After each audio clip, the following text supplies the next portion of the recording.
So as you start your final copy, I wanted to show you how I shape out my characters. I start with those basic, simple shapes like circles because he's very circular.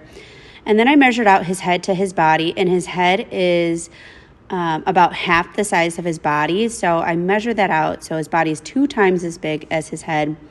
His body is kind of like a teardrop shape.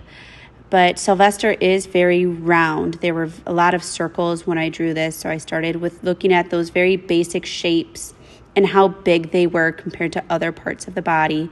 And then I go back and start refining all of those tinier details then once I've got the shape down. I also started thinking about how I wanted this Sylvester to resemble the farmer. So I gave him those glasses that he wears, and then I started drawing that pitchfork. As I was drawing, I was kind of struggling with those cartoony hands, trying to get that shape of how he would hold it.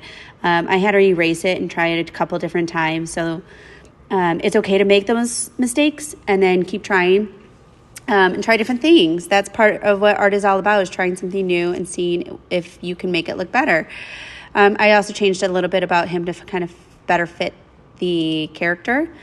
And then so I started with Tweety, and again I started with a lot of those basic shapes, measuring it out. His head is the same size as his body and feet together in height-wise, and so I measured that out. Then I started designing the face, kind of drawing a line to kind of get it in half so that way I can get the symmetry of the face, and make sure the eyes were the same size. Then I went with her little beak.